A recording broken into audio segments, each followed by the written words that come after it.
The most powerful people in the world share one critical skill: the ability to remain unshaken. While everyone else gets rattled by criticism, setbacks, or chaos, they move through life with unbreakable composure. This isn't about suppressing emotions. It's about mastering them. This lesson will teach you how to cultivate unshakable poise in any situation. You'll learn the mental frameworks, physical techniques, and daily practices that allow you to appear and eventually become immune to distractions and negativity.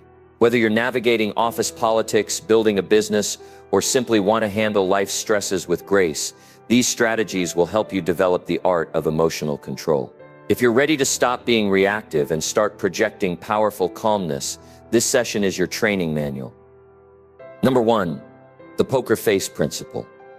In a world that increasingly values emotional transparency and radical vulnerability, there remains an underappreciated power in selective restraint, the ability to control what your face reveals before you choose to reveal it. The most effective negotiators, leaders, and high-stakes performers understand that emotional transparency is often overrated, while mastery over micro-expressions, those fleeting, involuntary facial movements that betray true feelings, can become a strategic advantage. This isn't about becoming cold or inauthentic, but about developing the capacity to regulate emotional leakage in moments when composure matters most. The best poker players don't win because they have the strongest hands. They win because they prevent opponents from reading them. The same principle applies to business deals, difficult conversations, and high-pressure decision-making. When others can't easily decipher your reactions, you retain the upper hand in shaping outcomes. Micro-expressions last just fractions of a second, but they transmit volumes of information, often before conscious thought can intervene. A slight lip twitch might reveal doubt during a negotiation.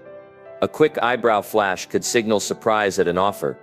A nearly imperceptible nostril flare might indicate suppressed frustration. While most people assume these micro-gestures are involuntary, they can actually be controlled with targeted training. The process begins with heightened self-awareness, using mirrors or video recordings to study one's own facial tendencies during various emotional states. From there, it's about developing what intelligence agencies call facial discipline through deliberate practice. Some actors and diplomats use repetition drills, consciously holding neutral expressions, while recalling emotionally charged memories to build resilience against leakage. Others employ breathing techniques that stabilize the autonomic nervous system, preventing stress from manifesting visibly. The goal isn't to eliminate natural expressiveness altogether, but to gain the ability to toggle between authenticity and neutrality as the situation demands. The foundation of an effective poker face is what might be called the resting face workout, training your default expression to project calm neutrality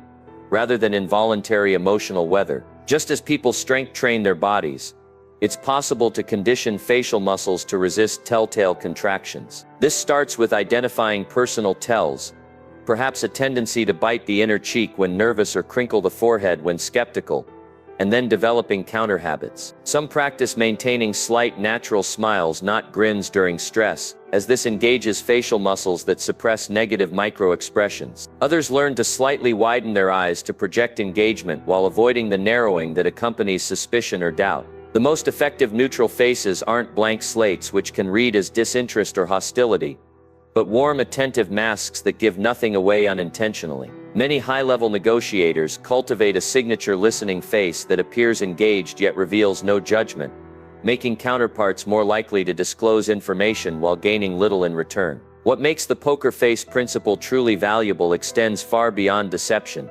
It creates space for better decision-making. When you're not broadcasting every flicker of reaction, you buy yourself precious seconds to think before responding. This momentary buffer allows for more strategic choices rather than reflexive ones. Leaders who master their micro-expressions report feeling more in control during crises, not because they're suppressing emotions, but because they've decoupled initial feelings from immediate reactions. The practice also heightens emotional intelligence. As you become more attuned to controlling your own micro-expressions, you simultaneously become more skilled at reading others. This creates a compounding advantage. While you're selectively revealing information, you're gathering more data from those around you. The paradox of the poker face is that its greatest power lies not in constant use, but in strategic deployment. People who never show genuine emotion eventually become predictable in their unreadability. The most effective practitioners alternate between transparency and restraint, building trust through appropriate vulnerability, while retaining the ability to go neutral when stakes are high. They understand that emotional control isn't the opposite of authenticity. It's a higher form of emotional intelligence that allows for intentional rather than accidental communication. In an age where every facial twitch can be captured, analyzed, and misinterpreted, the ability to manage what your face says before you speak may be one of the most underrated skills for professional and personal success. The face you choose to show the world should be just that, a choice, not an involuntary broadcast. Number 2, the 3-second rule.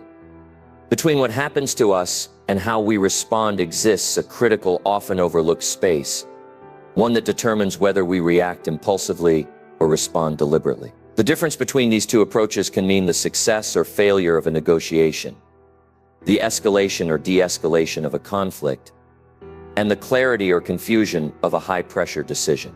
The most effective leaders, negotiators, and crisis managers have mastered the art of expanding this space, creating just enough breathing room to override primal reactions in favor of strategic responses. 3 seconds might seem insignificant, but neuroscience reveals it's often the exact window needed for the prefrontal cortex, the brain's executive control center, to engage and temper the amygdala's emotional hijacking. This brief pause serves as a circuit breaker for impulsive reactions, preventing the kind of automatic responses we later regret. Navy SEALs and other elite operators rely on a tactical breathing pattern, sometimes called box breathing, to create this pause under extreme stress. The technique is deceptively simple yet physiologically profound. Inhale deeply through the nose for 4 seconds. Hold the breath for 4 seconds. Exhale completely through the mouth for 4 seconds. Then hold empty for 4 seconds before repeating. This 16-second cycle does more than just calm the body.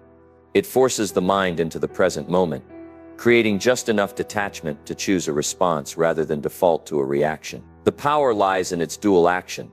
It oxygenates the brain for clearer thinking, while simultaneously activating the parasympathetic nervous system to reduce fight-or-flight impulses. High-stakes professionals have adapted variations of this method for civilian use. Surgeons pause this way before making critical incisions. Trial lawyers employ it before objecting, and executives use it during contentious board meetings. The common thread is the recognition that even under extreme pressure, the body follows where the mind leads, and the mind can be guided through deliberate breathing. Creating mental processing time isn't just about stress reduction. It's about cognitive optimization. When we react instantaneously, we're limited to habitual patterns stored in our neural pathways. When we pause even briefly, we access higher-order thinking capabilities. Simple tactics can create this buffer: taking a sip of water before answering a challenging question, adjusting your posture to signal thoughtful consideration, or repeating back what you've heard to confirm understanding while buying processing time. The most skilled communicators have mastered what might be called conversational judo, using subtle techniques to control the tempo of exchanges. They understand that in many professional and personal interactions, the first person to speak after a question loses a subtle advantage. The 3-second rule transforms interactions by shifting the dynamic from reactive to reflective, allowing for responses that consider long-term consequences rather than short-term impulses. What makes this practice particularly valuable is its scalability. The same principle that prevents snapping at a colleague in a meeting can help navigate complex ethical dilemmas or strategic pivots. It's simply a matter of extending the pause. Over time, practitioners find they've rewired their automatic response systems, developing what appears to others as preternatural composure. The pause becomes less something they consciously implement, and more an inherent part of their response architecture. This isn't about becoming slow or hesitant. In fact, decision-making often accelerates because less time is wasted cleaning up impulsive mistakes. The 3-second rule ultimately serves as a bridge between stimulus and response, ensuring that what emerges on the other side is truly representative of one's highest capacities, rather than primal reflexes. In a world that increasingly rewards quick reactions over quality responses, mastering this brief window may be one of the most impactful skills for professional and personal effectiveness. Number 3, energy management. Fatigue is the silent saboteur of performance.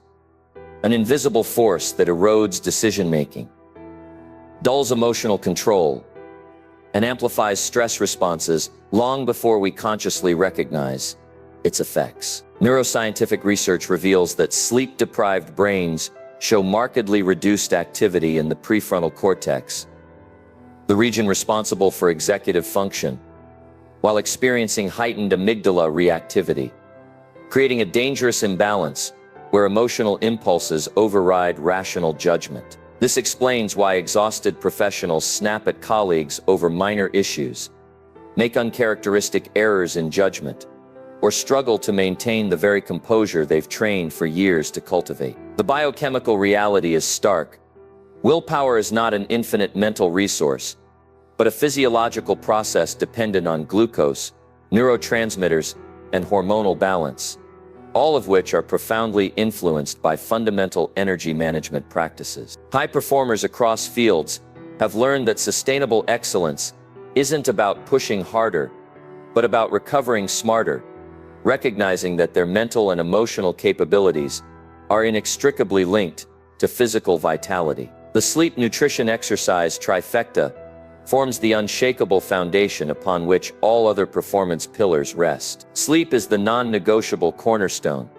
During those critical hours of rest, the brain consolidates memories, processes emotional experiences, and clears metabolic waste that accumulates during waking hours. Elite performers treat sleep with the same reverence as training sessions, understanding that sacrificing rest for productivity is ultimately self-defeating. Nutrition acts as the biochemical fuel source, with research demonstrating that blood sugar stability directly impacts emotional regulation and decision-making capacity. Strategic eating patterns, emphasizing protein-rich breakfasts to set neurotransmitter production, omega-3 fatty acids to support neural function, and complex carbohydrates timed for sustained energy, create metabolic advantages that compound throughout the day. Physical exercise completes the triad by enhancing cerebral blood flow, stimulating neurogenesis, and regulating stress hormones. The most effective routines aren't necessarily the most intense, but the most consistent, combining strength training to boost testosterone and growth factors with aerobic activity that enhances cardiovascular efficiency and recovery modalities that reduce systemic inflammation. Building an unshakable physical foundation requires moving beyond generic health advice to personalized energy optimization. Top executives and performers track their energy fluctuations with the same precision athletes monitor training loads, identifying personal patterns in circadian rhythms, nutritional responses, and recovery needs. Some utilize wearable technology to quantify sleep architecture and heart rate variability, while others maintain simple energy journals to correlate lifestyle factors with performance outputs. The common thread is recognizing that energy management isn't about eliminating fatigue entirely, an impossible goal, but about strategically aligning high-demand tasks with peak energy windows, while scheduling low-intensity work during natural dips. This rhythmic approach to energy expenditure and renewal creates sustainable performance arcs, rather than the boom-bust cycles that plague many high achievers. The true competitive advantage of meticulous energy management reveals itself not in moments of ordinary demand, but during periods of extraordinary stress. When crisis strikes or opportunities emerge, those with robust physical foundations can sustain focus, while others deteriorate. Their regulated nervous systems handle pressure with less cortisol spike, their well-fueled brains generate creative solutions under tight deadlines, and their recovered bodies maintain posture and presence that project confidence even during marathon sessions. This physical preparedness creates a virtuous cycle. As energy levels stabilize, emotional volatility decreases, which further conserves mental resources for critical thinking rather than damage control. Ultimately, the ability to manage energy effectively separates those who burn out from those who last, proving that in the long game of high performance, physiology trumps psychology every time. The mind may be willing, but it's the body that determines just how far that willingness can take you. Number 4. The observer mindset. Emotional triggers operate like invisible puppeteers, pulling our strings before we recognize the mechanisms controlling our reactions. The difference between those mastered by their emotions and those who maintain equilibrium lies in a subtle but powerful cognitive shift, the ability to step outside immediate experience and observe it with detached curiosity. This observer mindset doesn't eliminate emotional responses, but creates just enough psychological distance to prevent hijacking. High-level negotiators, elite athletes, and seasoned leaders cultivate this capacity not through suppression, but through perspective, viewing their thoughts and feelings as passing weather patterns, rather than the climate of their being. When frustration arises during a contentious meeting or anxiety surfaces before a high-stakes presentation, the observer notices these states without fusing with them. This meta-awareness transforms emotional turbulence from something that happens to you into something you witness and ultimately navigate with intention. Adopting a third-person perspective is one of the most effective tools for building this detachment. Research in psychological distancing reveals that simply reflecting on experiences using he/she/they rather than I language reduces emotional intensity while enhancing wise reasoning. This slight linguistic shift, what psychologists call distance self-talk, creates automatic cognitive space between stimulus and response. Instead of thinking I'm failing at this, the observer mindset reframes it as you're encountering a challenge, or even James is having difficulty with this task. The more absurd the third-person framing feels initially, the more effectively it disrupts habitual emotional patterns. Elite performers use this technique in real time during competitions. Surgeons employ it during complications. Public speakers leverage it when facing hostile audiences. The common thread is recognizing that while we can't always control what we feel, we can choose the lens through which we view those feelings, and that choice changes everything. Journaling becomes the training ground for developing this observer capacity when practiced with deliberate structure. Traditional diary entries often reinforce emotional entanglement through repetitive venting, while strategic journaling builds objectivity through specific prompts. The double column method proves particularly effective. On one side of the page, describe an emotional event with raw subjectivity. On the other, rewrite the same event as a neutral journalist might report it. Another powerful exercise involves writing about current challenges from the perspective of one's future self looking back, which naturally surfaces overlooked solutions and contextualizes present distress. Some find value in sensations inventory journaling, dissecting emotional experiences into their pure physiological components, racing heart, tight shoulders, flushed face to demystify their power. Over time, these exercises rewire the brain's default response patterns, creating what neuroscientists call cognitive reappraisal capacity, the ability to reframe experiences in ways that reduce distress while maintaining engagement. The paradox of the observer mindset is that by creating distance from our immediate experience, we actually gain deeper access to our most effective selves. Emotions become signals to interpret rather than orders to obey. Anger transforms from something that controls us into information about violated boundaries. Anxiety shifts from a paralyzing force to data about uncertain stakes. This mental posture doesn't produce emotional flatlining, but rather creates space for more nuanced responses. The difference between screaming at a colleague and firmly addressing an issue, or between crumbling under criticism and extracting useful feedback. Those who master this approach discover that the observer mindset isn't about removing oneself from life's intensity, but about gaining the capacity to experience it fully, without being overwhelmed. In the theater of the mind, you learn to sit both on stage as the actor and in the audience as the critic, fully engaged yet never trapped in a single role. The most composed individuals aren't those who feel less, but those who've developed the ability to watch themselves feel without losing their footing. Number 5. Strategic indifference. Not every battle deserves your energy, not every slight requires acknowledgement, and not every opinion warrants your attention. The ability to discern what merits an emotional investment and what should be met with deliberate indifference is a hallmark of emotional intelligence and strategic thinking. High achievers understand that emotional energy is a finite resource, and wasting it on trivial matters leaves less available for what truly matters. This isn't about suppressing emotions or avoiding conflict. but about allocating reactions where they can have the greatest impact. The modern world bombards us with opportunities for outrage, offense, and distraction. Those who thrive aren't necessarily the ones who react the fastest or the loudest, but those who choose when to engage and when to let things pass without occupying mental real estate. The 24-hour rule is a practical framework for implementing strategic indifference when faced with provocations or perceived offenses. When emotions run high, whether after a contentious email, a social media jab, or a personal slight, imposing a mandatory waiting period before responding prevents reactive escalation. This cooling-off period serves multiple purposes.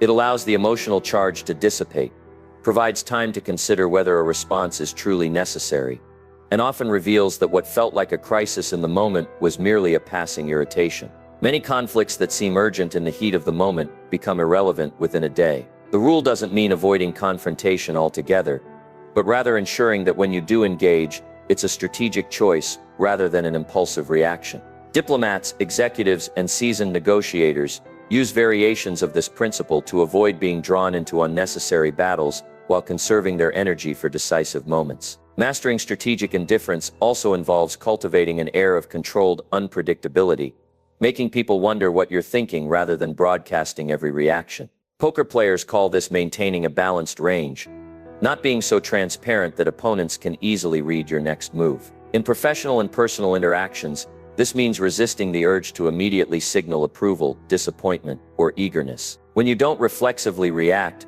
others are forced to engage more thoughtfully, and you retain greater influence over the dynamics of any exchange. This doesn't require becoming cold or aloof, just selectively measured. A well-timed pause before responding, a neutral expression when receiving unexpected news, or a non-committal acknowledgement of provocations can create space for more strategic positioning. The less predictable your reactions, the more carefully people will approach interactions with you, and the more weight your eventual responses will carry. Developing strategic indifference requires recalibrating your internal metrics for what deserves attention. One effective method is the Sagan scale of significant exercise.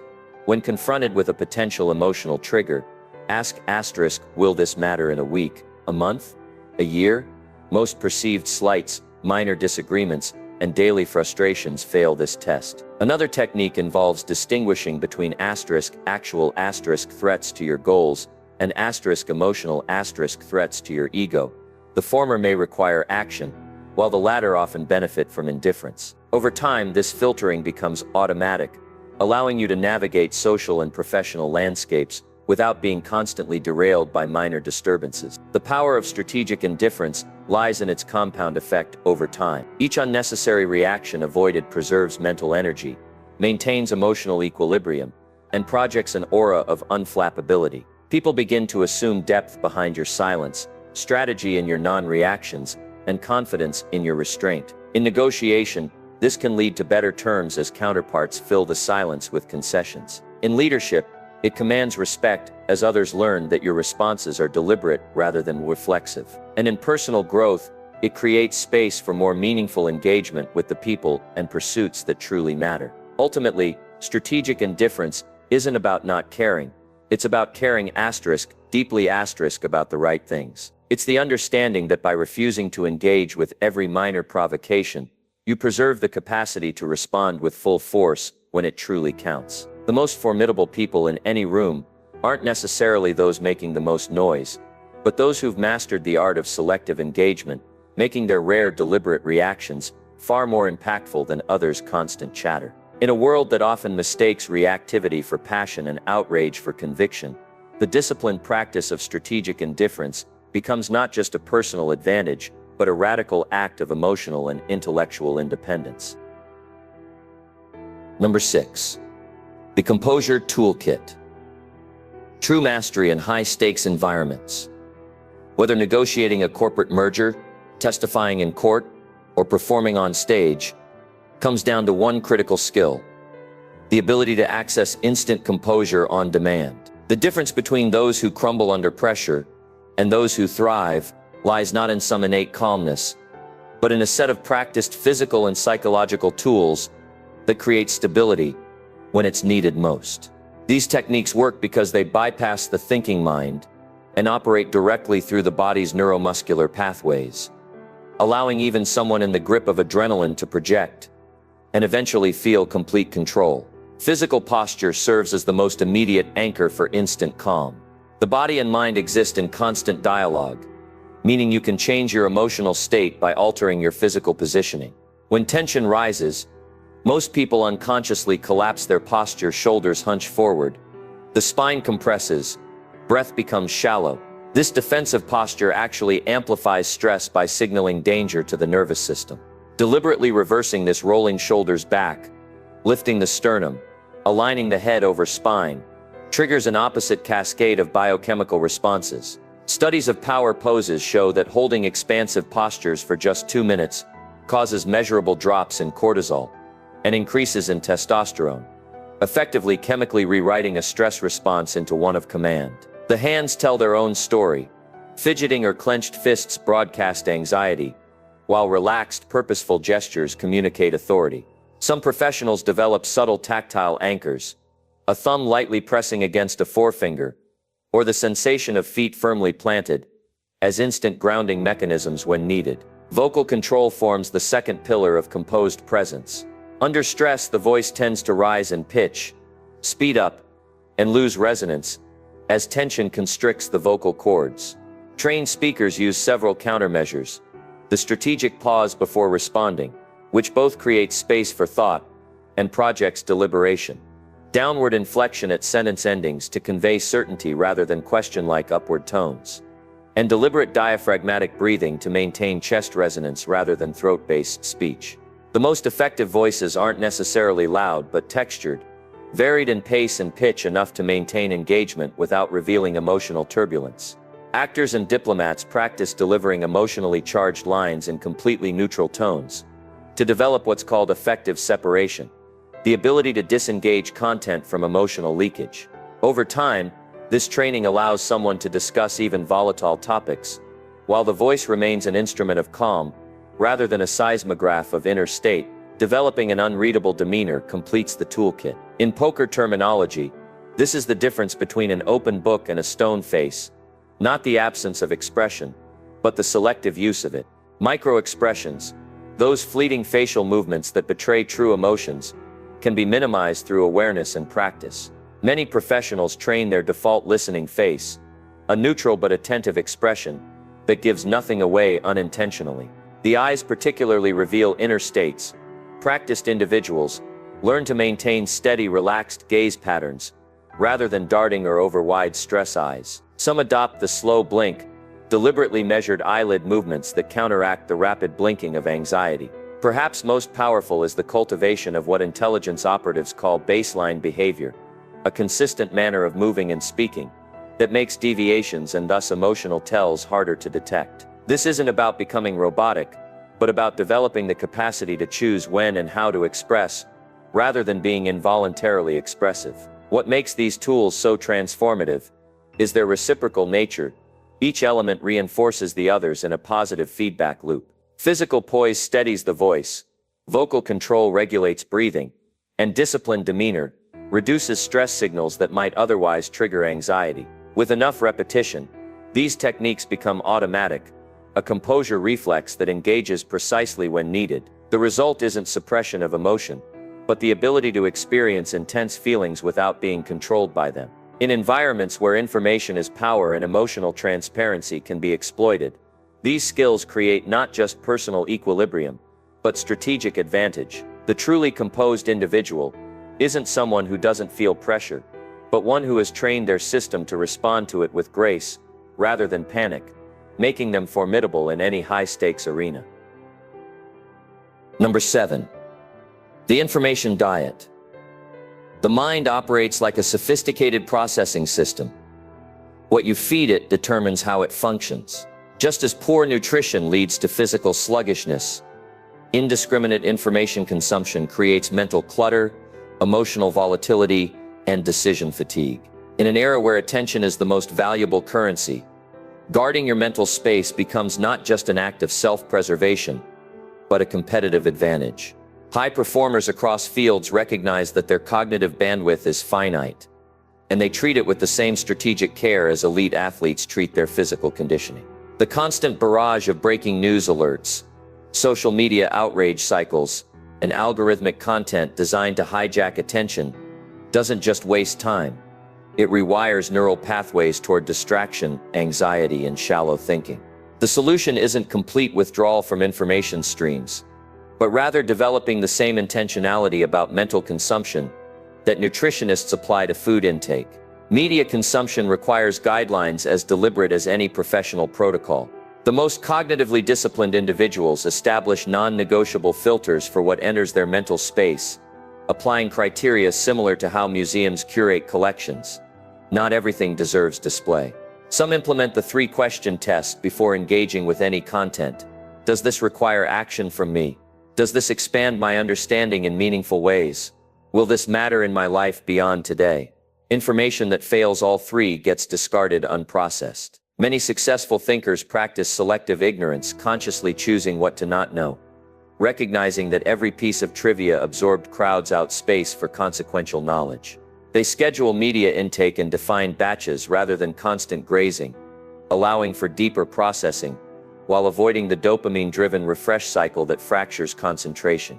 The morning hours, when the brain's neurochemistry is most receptive to imprinting, are often protected for high-value input, like strategic reading or skill development, rather than reactive email scanning or doom scrolling. Creating emotional boundaries around information consumption proves equally critical. The human nervous system wasn't designed to process tragedies from across the globe in real time, yet modern media delivers exactly this, flooding users with second-hand trauma that triggers stress responses as if these events were personal threats.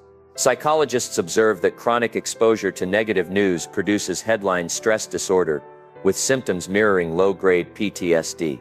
Emotionally intelligent consumers learn to distinguish between being informed and being emotionally hijacked, between awareness that empowers and exposure that paralyzes. They recognize that outrage is a commodity in the attention economy, and that many platforms optimize for engagement rather than truth or value. Some adopt the practice of compassionate detachment, maintaining concern for world events while refusing to let the media manipulate their emotional state. Others implement emotional bookending, preparing mentally before consuming potentially distressing content, and deliberately decompressing afterward through meditation, nature exposure, or physical movement to discharge accumulated tension. The architecture of information intake matters as much as the content itself. Notification systems, those constant digital taps on the shoulder, represent one of the greatest threats to mental sovereignty. Each ping fractures attention, requiring nearly half an hour on average for full cognitive re-engagement with the original task. Those serious about protecting their mental space often disable all non-essential notifications, treating their attention as a sacred space requiring invitation, rather than open territory for any app to colonize. The physical environment also plays a role. Many high performers designate device-free zones, especially bedrooms, to preserve mental transition periods between waking and sleep states. Even seemingly benign habits like background television or podcast multitasking come under scrutiny, as research confirms the myth of effective multitasking. What the brain actually does is rapid task switching with significant cognitive penalties each time. What makes the information diet transformative isn't deprivation, but liberation. As mental clutter decreases, clarity increases. As emotional reactivity to media diminishes, capacity for intentional response grows. The mind, freed from constant interruption, regains its ability to focus deeply, the very skill upon which meaningful achievement depends. Over time, practitioners report experiencing what might be called cognitive sovereignty, the ability to choose their thoughts rather than having them chosen by algorithms or media cycles. In an age where attention determines reality more than ever before, controlling your information diet becomes less about productivity and more about preserving the ability to think your own thoughts, feel your own feelings, and maintain the mental space required to live deliberately rather than reactively. The quality of your mind ultimately reflects the quality of what you feed it. Guard that gate with fierce discernment. Number 8. The professional's perspective. Crisis reveals character, not through grand gestures, but through the steady application of disciplined thinking when stakes are highest. Seasoned CEOs, emergency responders, and military commanders share a common trait: the ability to navigate chaos with a clarity that appears almost superhuman to outsiders. This composure isn't innate. It's a cultivated perspective that transforms problems into puzzles and emotions into data points. Where others see insurmountable obstacles, professionals see systems to analyze, variables to control, and contingencies to prepare. The difference lies not in what they face, but in how they frame it. Not as personal affronts or existential threats, but as situations requiring solutions. This mental architecture allows them to bypass the amygdala hijack that paralyzes less experienced leaders, accessing instead the prefrontal cortex's analytical capabilities precisely when they're needed most. This is business mindset serves as the foundation for this unflappable approach. This isn't cold detachment, but rather a conscious compartmentalization that prevents emotional flooding from obscuring strategic vision. Professionals understand that while passion fuels long-term success, over-identification with short-term outcomes clouds judgment. They view crises through dual lenses: the human element that requires empathy and the operational reality that demands objectivity. A CEO guiding a company through bankruptcy proceedings, for example, must simultaneously acknowledge employees' fears while making dispassionate decisions about asset liquidation. This balancing act requires what psychologists call cognitive reappraisal, the ability to reinterpret emotionally charged events in neutral terms. A product failure becomes a quality control audit. A PR disaster transforms into a communication strategy challenge. A competitor's aggressive move converts to a market dynamics analysis. By stripping away the emotional veneer, what remains are actionable components rather than overwhelming wholes. Mastering the separation between personal and professional selves isn't about becoming two different people, but about developing the capacity to activate different aspects of one's capabilities as needed. Elite performers describe this as switching channels, accessing the appropriate mental mode for the situation at hand. Surgeons speak of entering a zone where the patient becomes the procedure. Trial lawyers describe wearing the robe of advocate versus private citizen. These mental models function like psychological PPE, personal protective equipment, allowing engagement with difficult material while preventing toxic seepage into one's core identity. The technique relies on ritualized transitions, specific phrases, physical adjustments, or environmental cues that signal shifts between modes. A Wall Street trader might straighten his tie before entering the pit. A neurosurgeon scrubs in with deliberate hand-washing technique. These rituals create neurological airlocks that help contain professional stressors within defined boundaries. What makes this professional perspective so powerful is its preventive nature. Those who master it don't simply respond better to crises, they experience fewer crises because their anticipatory systems operate with greater acuity. Like chess masters who see 8 moves ahead, they identify potential failure points before they escalate. Their meetings include pre-mortems, imagining future failures to inoculate against them. Their decision-making incorporates red teaming, actively seeking flaws in their own plans. This proactive orientation stems from viewing business as a dynamic system rather than a personal proving ground. Setbacks become feedback loops. Criticism transforms into valuable data. Even outright hostility gets processed as market information rather than emotional injury. The professional's greatest advantage lies in their relationship with uncertainty. Where novices crave guarantees, professionals operate comfortably in probabilistic thinking. They understand that perfect information is a myth in dynamic environments, and that waiting for certainty often means ceding initiative. Instead, they make the best decisions possible with available data, establish clear metrics for course correction, and maintain flexibility to pivot as situations evolve. This comfort with ambiguity stems from what one Fortune 500 CEO described as confidence in my process rather than attachment to my predictions, trusting that their framework for analysis will produce sound outcomes over time, even if individual decisions occasionally miss the mark. Ultimately, the professional perspective isn't about suppressing humanity, but about channeling it strategically. The same executive who analyzes merger terms with clinical precision might weep at their child's graduation. The distinction lies in choosing which environment elicits which response, rather than allowing circumstances to dictate reactions.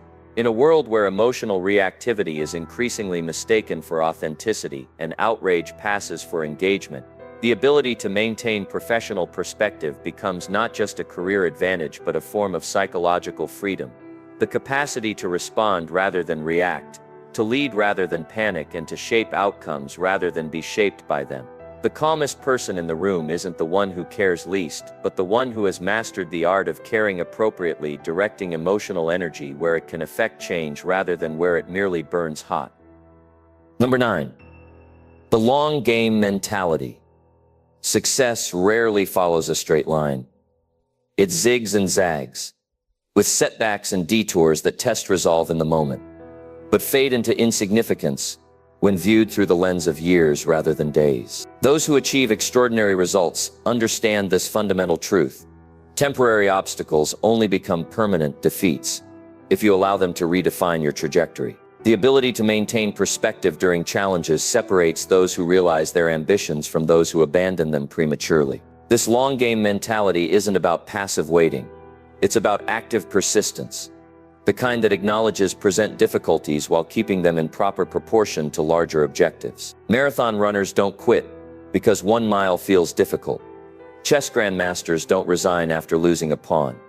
Visionary entrepreneurs don't pivot their entire strategy because of a single quarterly miss. They all share the capacity to measure progress differently, in increments that matter over the full duration of their endeavor, rather than the immediate emotional weather of the moment. Keeping ultimate objectives in clear view requires developing what might be called telescopic vision, the ability to shift focus between immediate tactical demands and overarching strategic aims without losing sight of either. Military strategists refer to this as levels of war thinking, where battlefield engagements are understood in context of broader campaign goals. Similarly, long-game players assess decisions through multiple time horizons. Will this choice help win today's battle while also advancing the multi-year campaign? This dual focus prevents both myopic reactivity and detached theorizing. Practically, it manifests in simple but powerful habits: reviewing personal mission statements before major decisions, maintaining physical vision boards that depict long-term goals, or establishing quarterly elevation periods to assess progress from higher vantage points. The most effective professionals balance this far-sightedness with what psychologists call proximal goals, small, achievable targets that maintain momentum while serving larger ends. They understand that while the vision must remain steady, tactics must stay flexible, adapting to changing circumstances without compromising core objectives. The art of calculated response represents the operational heart of long-game thinking. Where impulsive personalities react immediately to every provocation or setback, strategic players pause to consider response timing and proportionality. Ancient Chinese military philosopher Sun Tzu emphasized the advantage of letting opponents exhaust themselves in frantic activity, while conserving and positioning one's own forces deliberately. Modern executives apply this principle when they allow competitors to chase fleeting market fads while they invest in durable infrastructure. Diplomats employ it when they absorb rhetorical attacks without dignifying them with response, knowing that silence often speaks louder than reaction. This approach requires distinguishing between true emergencies that demand immediate action and apparent crises that will resolve themselves if not amplified by overreaction. The calculated responder develops what chess players call zigzwang patience, the ability to wait until acting provides maximum advantage, even when inactivity feels uncomfortable. What makes the long-game mentality so powerful is its compound effect on decision quality. Each choice made through this lens becomes a brick in a larger structure, rather than a standalone event. Relationships deepen through consistent investment, rather than dramatic gestures. Skills compound through daily practice rather than sporadic bursts. Reputations solidify through years of reliable action rather than temporary publicity. The long-game player measures differently, not by who's ahead after the first lap, but by who's prepared to run the full race. They understand that most overnight successes were actually decades in preparation, and that the most meaningful victories are those that outlast temporary setbacks. In a culture obsessed with instant results and quick fixes, the willingness to play the long game becomes not just an advantage, but a form of rebellion. A declaration that some things worth having require seasons rather than moments, and that true mastery belongs to those who can outlast doubt, outwork impatience, and outthink short-termism at every turn. The most profound benefit of this perspective may be its effect on emotional resilience. When temporary setbacks are viewed as expected waypoints rather than catastrophic derailments, they lose their power to discourage. The long-game thinker develops what psychologists term psychological distance, the ability to view present difficulties from the imagined perspective of one's future self. What feels crushing today becomes merely an interesting chapter in tomorrow's memoir. This orientation doesn't eliminate struggle, but it does eliminate unnecessary suffering about struggle, freeing energy for continued progress rather than wasted regret. Ultimately, the long-game mentality proves that time isn't just something to pass, but a force to be harnessed, an ally that rewards those willing to persist while others pivot, to build while others chase, and to endure while others exit. The race doesn't always go to the swift, but to those who keep running with clarity of purpose long after others have stopped. Number 10. Becoming unoffendable. The ability to remain emotionally unshaken in the face of criticism, insults, or disrespect is not about suppressing natural human reactions. It's about recognizing that taking offense is always ultimately a choice. This realization separates those who are perpetually derailed by perceived slights from those who move through the world with unassailable composure. The difference lies in understanding that no external event has inherent power to offend. The offense occurs only when we grant it permission to land. Historical figures who operated under intense public scrutiny, from world leaders to pioneering artists, developed this quality not through some superhuman detachment, but by mastering a simple psychological truth: what others say about you reveals far more about them than about you. The unoffendable individual isn't someone who never feels the sting of harsh words, but one who has trained themselves to process that sting differently, to examine it, learn from it when useful, and discard it when not. Building what might be called the ** confidence shield. ** begins with internal foundations rather than external armor. True emotional resilience comes from secure self-knowledge, a clear understanding of one's values, competencies, and purpose that exists independently of others' opinions. People with this foundation approach criticism through a three-tier filter. First, assessing whether the source matters. Is this someone whose judgment I respect? Then evaluating whether the content contains truth. Is there something here I can use to improve? And finally, deciding whether engagement serves any purpose. Will responding create value or simply feed drama? This systematic approach prevents reflexive emotional reactions while allowing for thoughtful consideration of potentially valuable feedback. The shield strengthens through deliberate exposure, much like immunity develops through controlled contact with pathogens. Professionals who routinely face public scrutiny, from trial attorneys to stage performers, intentionally expose themselves to moderate criticism to build what psychologists term stress inoculation, gradually increasing their capacity to handle more intense attacks without losing equilibrium. The art of making insults irrelevant relies on a counterintuitive strategy, refusing to play the game being offered. Most verbal attacks function like tennis serves.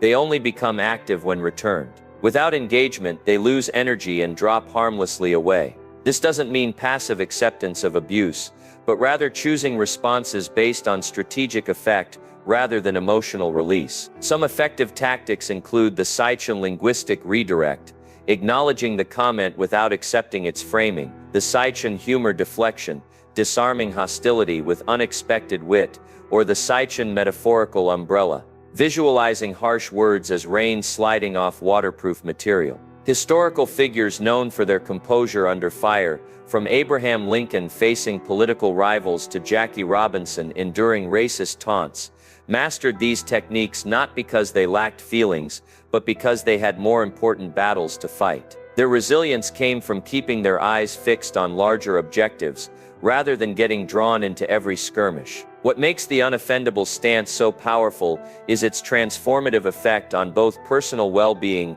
and interpersonal dynamics. When others realize their attempts to provoke or upset consistently fail to land, their behavior often changes, either escalating to obvious absurdity, which diminishes their credibility, or ceasing altogether, conserving their energy. More importantly, the individual who masters this approach experiences liberation from the exhausting cycle of taking umbrage at every perceived slight. They conserve emotional energy for meaningful engagements, rather than squandering it on unnecessary defenses. This isn't about becoming emotionless, but about exercising emotional selectivity, choosing to invest deeply where it matters rather than diffusely where it doesn't. In professional environments particularly, this skill commands respect. The person who cannot be easily rattled or drawn into petty conflicts naturally ascends to leadership. The journey to becoming unoffendable involves recognizing that most insults reflect the giver's inner world more than the receiver's worth. A harsh critique often says more about the critic's standards than the recipient's shortcomings. A racist remark reveals the speaker's prejudices,